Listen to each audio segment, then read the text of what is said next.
प्रेमी भक्तजनों को सप्रेम नमस्कार। आपके लिए प्रस्तुत है श्रीमद् भगवत गीता का 9वां अध्याय। आपको हमारी वीडियो समय से मिलती रहें, इसके लिए चैनल को सब्सक्राइब कर बेल का आइकन दबाएं और यदि आपको हमारी वीडियोज अच्छी लगें तो उसे लाइक और शेयर करें।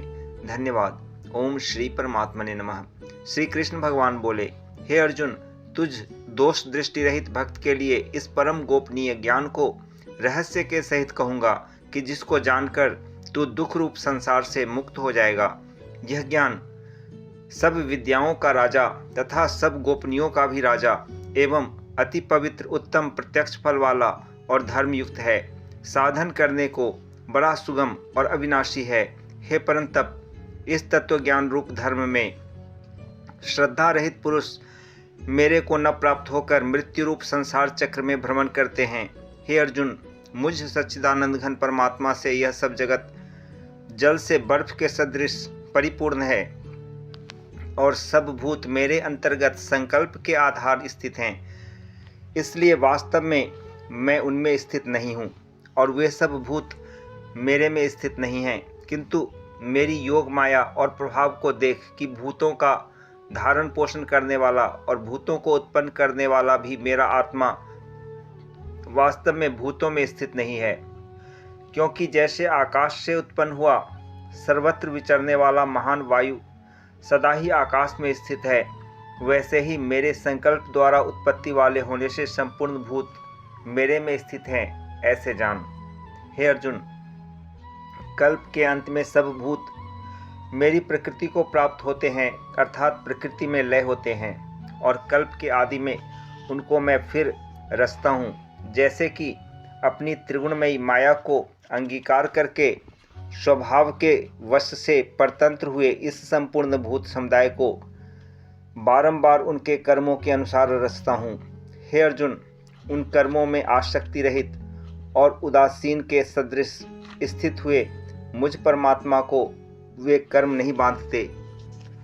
हे अर्जुन, मुझ अधिष्ठाता के सकाश से यह मेरी माया चराचर सहित सर्व जगत को रचती है और इस ऊपर कहे हुए हेतु से ही यह संसार आवागमन रूप चक्र में घूमता है।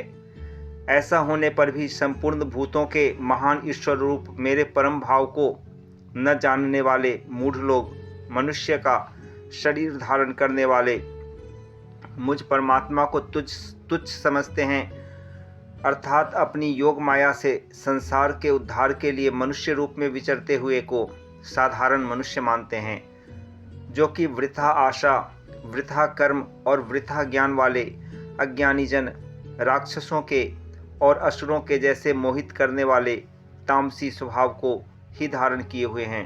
परंतु हे कुंती पुत्र, दैवी प्रकृति के आश्रित हुए जो महात्मा जन हैं, वे तो मेरे को सब भूतों का सनातन कारण और नाश रहित अक्षर स्वरूप जानकर अनन्य मन से युक्त हुए निरंतर भजते हैं। वे दृढ़ निश्चय वाले भक्तजन निरंतर मेरे नाम और गुणों का कीर्तन करते हुए तथा मेरी प्राप्ति के लिए यत्न करते हुए और मेरे को बारंबार प्रणाम करते हुए सदा मेरे ध्यान में युक्त हुए अनन्य भक्ति से मुझे उपासते हैं। उनमें से कोई तो मुझ विराट रूप परमात्मा को ज्ञान यज्ञ के द्वारा पूजन करते हुए एकत्व भाव से, अर्थात जो कुछ है सब वसुदेव ही है, इस भाव से उपासते हैं, और दूसरे पृथकत्व भाव से, अर्थात स्वामी सेवक भाव से, और कोई कोई बहुत प्रकार से भी उपासते हैं। क्योंकि क्रतु अर्थात श्रौत कर्म मैं हूँ, यज्ञ अर्थात पंच महायज्ञादिक स्मार्त कर्म मैं हूँ, स्वधा अर्थात पितरों के निमित्त दिया जाने वाला अन्न मैं हूँ, औषधि अर्थात सब वनस्पतियाँ मैं हूँ, एवं मंत्र मैं हूँ, घृत मैं हूँ, अग्नि मैं हूँ और हवन रूप क्रिया भी मैं ही हूँ। हे अर्जुन, मैं ही इस संपूर्ण जगत का धाता अर्थात धारण पोषण करने वाला एवं कर्मों के फल को देने वाला तथा पिता माता और पितामह हूँ, और जानने योग्य पवित्र ओंकार तथा ऋग्वेद, सामवेद और यजुर्वेद भी मैं ही हूँ। हे अर्जुन, प्राप्त होने योग्य तथा भरण पोषण करने वाला सबका स्वामी, शुभाशुभ का देखने वाला सबका वासस्थान और शरण लेने योग्य तथा प्रति उपकार न चाहकर हित करने वाला और उत्पत्ति प्रलय रूप तथा सबका आधार, निधान और अविनाशी कारण भी मैं ही हूँ। मैं ही सूर्य रूप हुआ तपता हूँ तथा वर्षा को आकर्षण करता हूँ और वर्षाता हूँ। और हे अर्जुन, मैं ही अमृत और मृत्यु एवं सत्य और असत भी सब कुछ मैं ही हूँ। परंतु जो तीनों वेदों में विधान किए हुए सकाम कर्मों को करने वाले और सोम रस को पीने वाले एवं पापों से पवित्र हुए पुरुष मेरे को यज्ञों के द्वारा पूजकर स्वर्ग की प्राप्ति चाहते हैं, वे पुरुष अपने पुण्यों के फल रूप इंद्रलोक को प्राप्त होकर स्वर्ग में दिव्य देवताओं के भोगों को भोगते हैं। वे उस विशाल स्वर्ग लोक को भोगकर पुण्य क्षीण होने पर मृत्यु लोक को प्राप्त होते हैं। इस प्रकार स्वर्ग के साधन रूप तीनों वेदों में कहे हुए सकाम कर्म के शरण हुए और भोगों की कामना वाले पुरुष बारंबार जाने आने को प्राप्त होते हैं, अर्थात पुण्य के प्रभाव से स्वर्ग में जाते हैं और पुण्य क्षीण होने से मृत्यु लोक में आते हैं।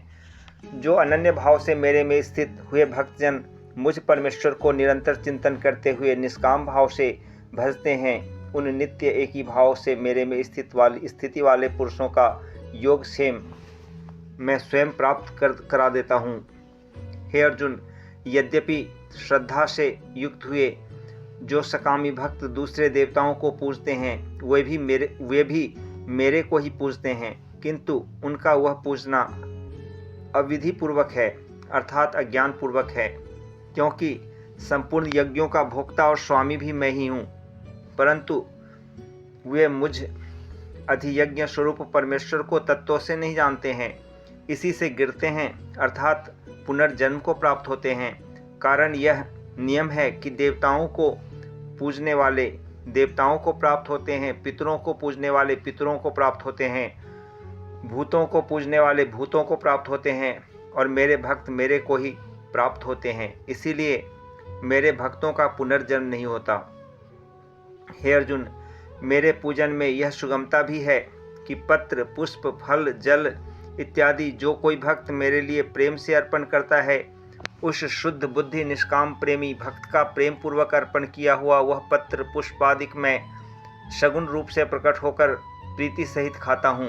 इसलिए हे अर्जुन, तू जो कुछ कर्म करता है, जो कुछ खाता है, जो कुछ हवन करता है, जो कुछ दान देता है, जो कुछ स्वधर्माचरण रूप तथा तप करता है, वह सब मेरे अर्पण कर।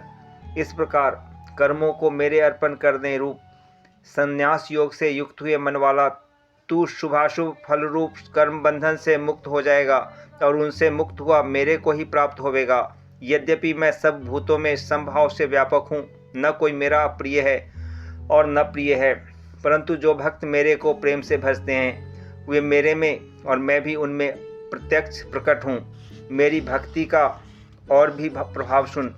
यदि कोई अतिशय दुराचारी भी अनन्य भाव से मेरा भक्त हुआ मेरे को निरंतर भजता है, वह साधु ही मानने योग्य है, क्योंकि वह यथार्थ निश्चय वाला है, अर्थात उसने भली प्रकार निश्चय कर लिया है कि परमेश्वर के भजन के समान अन्य कुछ भी नहीं है। इसलिए वह शीघ्र ही धर्मात्मा हो जाता है और सदा रहने वाली परम शांति को प्राप्त होता है। हे अर्जुन, तू निश्चय पूर्वक सत्य जान कि मेरा भक्त नष्ट नहीं होता, क्योंकि हे अर्जुन, स्त्री, वैश्य और शूद्रादिक तथा पाप योनि वाले भी जो कोई होवे वे भी मेरे शरण होकर परम गति को ही प्राप्त होते हैं। फिर क्या कहना है कि पुण्यशील ब्राह्मण जन तथा राजर्षि भक्तजन परम गति को प्राप्त होते हैं। इसलिए तू सुख रहित और क्षणभंगुर इस मनुष्य शरीर को प्राप्त होकर निरंतर मेरा ही भजन कर, अर्थात मनुष्य शरीर बड़ा दुर्लभ है, परंतु है नाशवान और सुख रहित। इसलिए काल का भरोसा न करके तथा अज्ञान से सुख रूप भासने वाले विषय भोगों में न फंसकर निरंतर मेरा ही भजन कर। केवल मुझ सच्चिदानंद घन वासुदेव परमात्मा में ही अनन्य प्रेम से नित्य निरंतर अचल मन वाला हो और मुझ परमेश्वर को ही श्रद्धा प्रेम सहित निष्काम भाव से नाम, गुण, और प्रभाव के श्रवण कीर्तन मनन और पठन पाठन द्वारा निरंतर भजने वाला हो तथा मुझ शंख चक्र गदा पद्म और किरीट कुंडल आदि भूषणों से युक्त पीतांबर वनमाला और कौस्तुभ मणिधारी विष्णु का मन वाणी और शरीर के द्वारा सर्वस्व अर्पण करके अतिशय श्रद्धा भक्ति और प्रेम से विह्वलतापूर्वक पूजन करने वाला हो और मुझ सर्वशक्तिमान विभूति बल ऐश्वर्य माधुर्य गंभीरता उदारता वात्सल्य और सुहृदता आदि गुणों से संपन्न सबके आश्रय रूप वासुदेव को विनय भावपूर्वक भक्ति सहित साष्टांग दंडवत प्रणाम कर इस प्रकार मेरे शरण हुआ तू आत्मा को मेरे में एक ही भाव करके मेरे को ही प्राप्त होवेगा। ओम तत्सत ओम तत्सत ओम तत्सत।